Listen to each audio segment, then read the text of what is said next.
اور یہی لائے عمل اس وقت لگ رہا ہے، اور جو طریقہ کار اس وقت اپنایا گیا اس کی بھی میں مذمت کرتی ہوں. مجھے نہیں پتا ان کے پاس کوئی ریٹن آرڈر تھا، کوئی میجسٹریٹ تھا، مطلب اتنی تیزی سے اور ایک اسکیم کے تحت. کل ہم نے یہ فردوس بیوی کی بات سنی، ان کو پتہ نہیں کیسے پتہ چل گیا کہ یہ ہونے والا ہے. انہوں نے اپنے اسٹیٹمنٹ میں یہ کہا کہ یہ ہونے والا ہے. پھر اچانک آپ کا جو کورٹ نے ایک جو ان کی فل ججمنٹ بھی نہیں آئی ہے، ایک شارٹ آرڈر بھی نہیں آیا ہے، بیل کینسل ہوا، اور پھر اچانک نفیسہ صاحبہ بٹ لطیف کھوسہ صاحب تو غالباً یہ کہہ رہے تھے کہ والنٹیئر کیا زرداری صاحب نے فار دس اریسٹ، ان کو اس طرح اریسٹ نہیں کیا گیا. دیکھیں وہاں جو ہے پہنچے تھے، جو پولیس وہ پہنچی تھی، لیکن بالکل زرداری صاحب اپنے گھر آئے اور اپنے گھر سے انہوں نے اریسٹ. آپ نے دیکھا ان کی ایک کیریکٹرسٹک اسمائل ہے، وہ کبھی نہیں گھبرائے. وہ ان کو تو پارٹی میں ہم ان کو کہتے ہیں وہ مرد حر ہے، اور انہوں نے 11 سال جو جیل کاٹی ہے وہ بھی کسی سزا میں نہیں کاٹی. وہ انڈر ٹرائل پرزنر تھے، اور میں تو سمجھتی ہوں وہ پرزنر آف کانشنس تھے. اس وقت بھی کوئی سزا نہیں آئی ہے، اور جماعتوں کے لیڈرز اگر اریسٹ ہوئے ہیں تو ان کو سزائیں آئیں، ان کو کوئی سزا نہیں تھی. اور as you can see this seems like a total victimization. جی مظہر عباس صاحب، ڈاکٹر نر صاحبہ کہہ رہی تھیں کہ یہ ایک سیاسی ایکٹ ہے، یہ پولیٹیکل ایکٹ ہے، جس طرح زرداری صاحب کے آج اریسٹ وارنٹس یا جو ان کی بیل تھی وہ کینسل ہوئی اور ان کو اریسٹ کیا گیا. مگر جو اب ریاکشن ہمیں پی پی پی کی طرف سے دیکھنے کو ملے گا، آپ کا کیا خیال ہے؟ وہ ایک سیاسی ریاکشن آئے گا یا وہ اس کو کورٹس تک ہی محدود رکھیں گے کہ وہ وہاں جا کے اپنے جو کیسز ہیں ان کو وہاں لیگلی ہینڈل کریں گے؟ جیسے کہ آج انہوں نے جو ایٹ لیسٹ اطلاعات آ رہی ہیں وہ تو یہی ہیں کہ انہوں نے پروڈکشن آرڈرز کے لیے ریکویسٹ ڈال دی ہے اسپیکر کے آفس میں. تو کیا وہ احتجاج جو ہے پارلیمنٹ تک اور پھر کورٹس کے اندر ہی ریاکشن دیں گے، لیگل اسٹریٹجی ہوگی، یا اس سے آگے بھی یہ جماعت جائے گی؟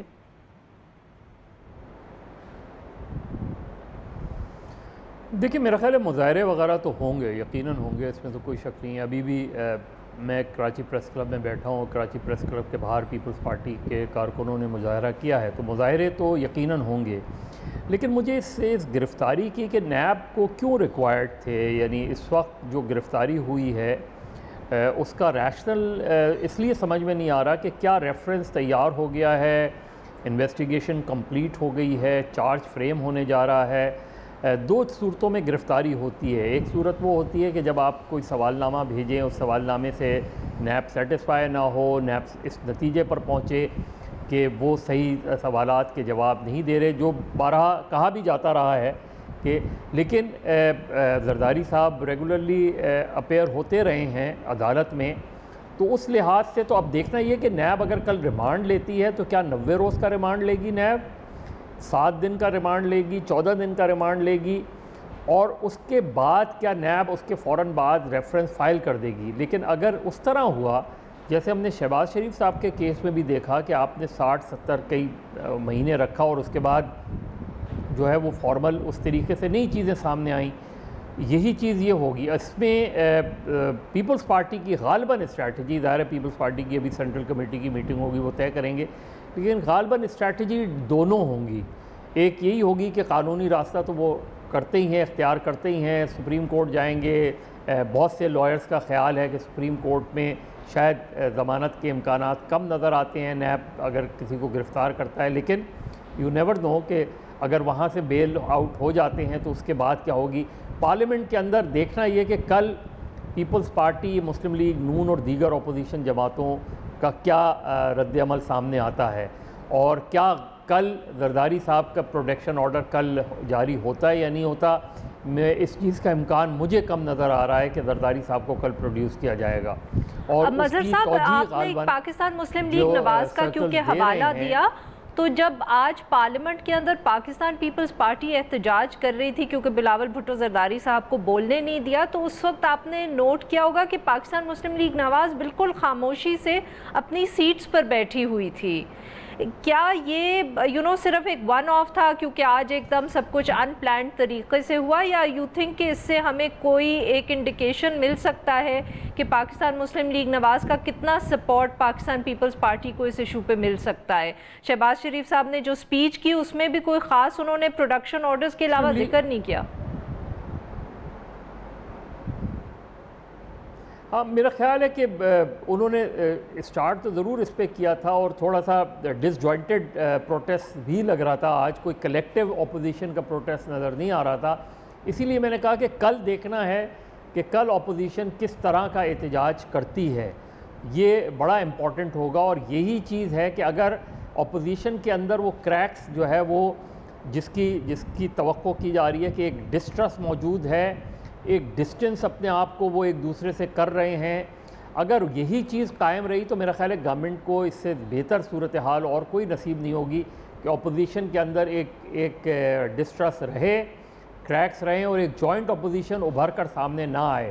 اور یہی سب سے بڑا چیلنج ہوگا پیپلز پارٹی کے لیے۔ دوسرا اہم چیلنج ان کے لیے یہ ہوگا کہ کیا ان کا احتجاج زرداری صاحب اور نواز شریف کی رہائی یا ان کے مقدمات کے حوالے سے رہتا ہے، یا ایک لارجر کانٹیکس میں اور ایک لارجر ایشو کو وہ زیادہ فوکس کریں گے جس میں بجٹ آ رہا ہے، مہنگائی کی جو صورتحال ہے، جو پبلک ڈیمانڈز ہیں وہ ڈومینیٹ کریں گی، یا زرداری صاحب اور نواز شریف کی گرفتاریاں اور ان کے مقدمات ڈومینیٹ کریں گے۔ یہ سب سے امپورٹنٹ ہوگا اور اسی کے لحاظ سے دیکھنا ہے کہ وہ جو پروٹیسٹ کی کال اگر دی جاتی ہے، اگر پیپلز پارٹی آج کوئی کال دیتی ہے یا کوئی جوائنٹ اپوزیشن کا اجلاس بلاتی ہے، تو اگلے چند دن میں واضح ہو جائے گا کہ اپوزیشن کی اپنی یونٹی کہاں اسٹینڈ کر رہی ہے۔ جی مظہر صاحب، یہاں ہمیں ایک لینا ہوگا چھوٹا سا بریک۔ ناظرین، we'll be back after a short break اور اس کے بعد مظہر صاحب سے ہماری گفتگو جاری رہے گی۔ Stay with us. Welcome back ناظرین، ہم گفتگو کر رہے ہیں آصف علی زرداری صاحب کے اریسٹ کے حوالے سے اور ہمارے ساتھ موجود ہیں مظہر عباس صاحب۔ مظہر صاحب، بریک پہ جانے سے پہلے آپ نے یہی ذکر کیا تھا کہ اگر یہ دو جماعتیں جو ہیں پاکستان پیپلز پارٹی اور پاکستان مسلم لیگ نواز، اگر یہ پروٹیسٹ یا احتجاج کا فیصلہ کرتے ہیں تو احتجاج کریں گے کس چیز پہ؟ کیا یہ صرف آصف علی زرداری صاحب اور نواز شریف صاحب کے کیسز کے حوالے سے احتجاج کریں گے کہ جو لوگوں کے مسائل ہیں؟ تو یہاں پوچھنا آپ سے یہ ہے کہ جب ایک طرف ان کے کورٹ کیسز بھی چل رہے ہوں گے اور دوسری طرف شہباز شریف صاحب کو تو نہیں مگر آصف علی زرداری صاحب کے اگر پروڈکشن آرڈرز کا ایک جماعت کے لیے یہ ایک ایشو رہے گا کہ ان کے تعلقات سپیکر سے اچھے رہیں تاکہ پروڈکشن آرڈرز آتے رہیں، دوسری طرف پاکستان مسلم لیگ نواز کو خواجہ سعد رفیق کے پروڈکشن آرڈرز میں انٹرسٹ ہوگا، تو یہ کتنا کوئی احتجاج کر سکیں گے، خاص طور پہ جب آگے 2 مہینے بہت تیز اور سخت گرمی بھی ہے؟ دیکھیں، آج بہت شہباز شریف صاحب کی تقریر کا آپ نے ذکر کیا۔ شہباز شریف صاحب کی تقریر جو ہے وہ ان کے بیانیے کی عکاس نظر آ رہی تھی۔ اگر آپ دیکھیں کہ انہوں نے زرداری صاحب کے پروڈکشن آرڈر کی بات کی، انہوں نے خواجہ سعد رفیق کے پروڈکشن آرڈر کی بات کی، لیکن انہوں نے پی ٹی ایم کے لیڈرز کی پروڈکشن آرڈر کی بات نہیں کی۔ انہوں نے بالکل اسی طریقے سے ان کا فوکس، بہت سے لوگوں کا خیال تھا کہ ان کا فوکس کم سے کم آج کے دن تک صرف اس چیز پر ہوتا جو زرداری صاحب کی گرفتاری ہوئی ہے اس میں، لیکن وہ ایک اپوزیشن لیڈر کی ایک جنرل اسپیچ جو تھی وہ ان کی اسپیچ نظر آ رہی تھی۔ تو آج مسلم لیگ نون کے اندر شہباز شریف کا بیانیہ زیادہ نظر آ رہا تھا نواز شریف کے بیانیے کے مقابلے میں۔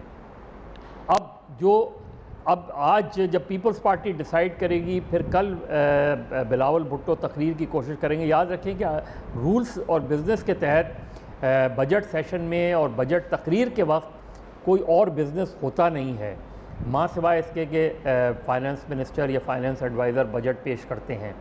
لیکن اپوزیشن ڈیفینیٹلی چاہے گی کہ کل بلاول بھٹو بھی بولیں، شہباز شریف بھی بولیں، تو مجھے لگتا ہے کہ اچھا خاصا ہنگامہ کل ہو سکتا ہے، اور اسی میں ہمیں نظر آئے گا کہ یہ جوائنٹ اپوزیشن کا پروٹیسٹ ہوگا یا سب اپنا اپنا پروٹیسٹ کریں گے۔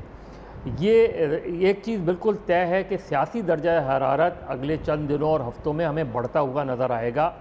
اسی میں مولانا فضل الرحمان کا بڑا امپورٹنٹ رول ہے، بلاول بھٹو کا بہت امپورٹنٹ رول ہے، اور مریم نواز صاحبہ کا بہت امپورٹنٹ رول ہے. یاد رکھیں کہ کل جو ہے وہ نواز شریف صاحب کی غالباً اپیل کی بھی سماعت ہے اور خود مریم نواز کے اوپر بھی ابھی اپیل کی تلوار لٹکی ہوئی ہے. وہ ان کی سزا ضرور معطل ہے لیکن بہرحال ابھی اس کا فیصلہ ہونا ہے. تو مریم نواز مظہر صاحب آپ نے مریم نواز صاحبہ کا ذکر کیا اور شہباز شریف صاحب کے کیونکہ آپ نے بیانیے کا ذکر کیا تھا تو مریم نواز صاحبہ کا بھی لہجہ تو آبویسلی اگریسو ہی لگتا ہے جیسے پہلے تھا مگر اب وہ تنقید کا نشانہ صرف حکومت کو بناتی ہیں. الیکشن سے پہلے ان کے اور نواز شریف صاحب کے ٹارگیٹس پی ٹی آئی کے علاوہ بھی بہت سے تھے مگر اب اور کسی کا ہمیں ذکر سننے کو نہیں ملتا. اب ذکر صرف پاکستان تحریک انصاف کا ہی ملتا ہے تو بیانیہ تو وہاں بھی تبدیل نہیں ہو چکا. جی بالکل. میں نے پہلے میرا خیال ہے آپ کے پروگرام میں یا کسی پروگرام میں میں نے یہ بات کی تھی کہ جو اب نواز شریف صاحب کا بیانیہ ہے اس کے اندر اسٹیبلشمنٹ کا ذکر نہیں ہوگا, اس کے اندر جوڈیشری کا ذکر نہیں ہوگا. وہ فوکس ہوگا تحریک انصاف اور عمران خان کے اوپر اس میں اور وہی اسٹریٹجی نظر آتی ہے. تو اپوزیشن کا جو بیانیہ ہے اس میں کوئی ابھی تک ایک مشترکہ بیانیہ کوئی نہیں سامنے آیا. آج اگر مولانا فضل الرحمان کی آپ جو انہوں نے کل تقریر کی تھی تو وہ ریاست کو انہوں نے مخاطب کیا تھا کہ ریاست کا نیا بیانیہ آنا چاہیے اور اس کے لیے انہوں نے کہا تھا کہ وہ اس کو سپورٹ کرنے کو تیار ہیں لیکن ریاست کا ایک نیا بیانیہ بننا چاہیے. اب اس سے مراد ان کی کیا ہے کہ نیا بیانیے سے ان کی کیا مراد ہے.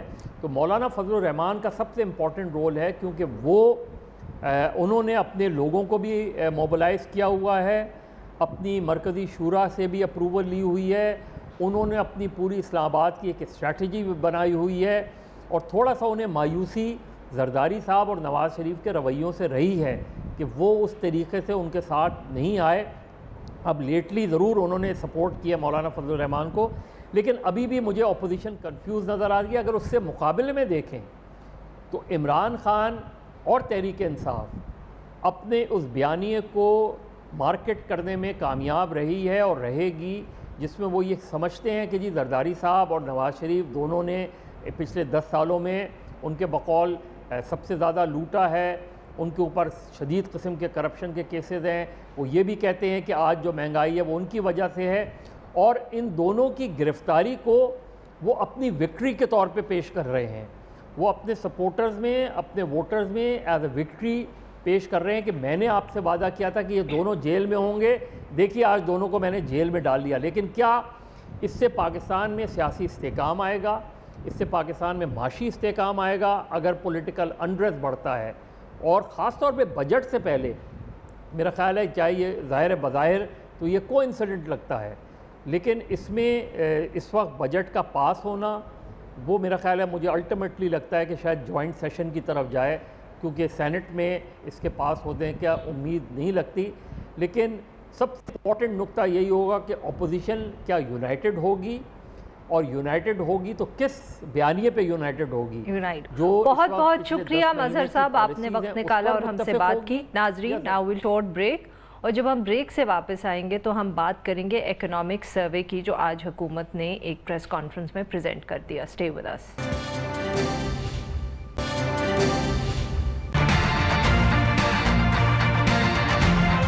30 جون تک آپ کے پاس وقت ہے کہ اپنے اثاثے, اپنے بینامی اثاثے ان کو ڈکلیئر کریں. جو ہم سالانہ ٹیکس اکٹھا کرتے ہیں جو ہے تقریباً 4000 ارب روپیہ, اس میں سے آدھا ٹیکس تقریباً 2000 ارب روپیہ ان کے لیے ہوئے قرضوں کی قسطیں ادا کرنے پہ جاتا ہے. جو باقی پیسہ بچ جاتا ہے اس پہ یہ ملک نہیں اپنے خرچے پورے کر سکتا. اگر ہم ٹیکس نہیں دیں گے ہم اپنے ملک کو اوپر نہیں اٹھا سکتے. ہم یہ جو اثاثہ ڈکلیئر کرنے کی اسکیم لے کے آئے ہیں اس میں آپ سب شرکت کریں. کم از کم ہم 10,000 ارب روپیہ اکٹھا کر سکتے ہیں ہر سال.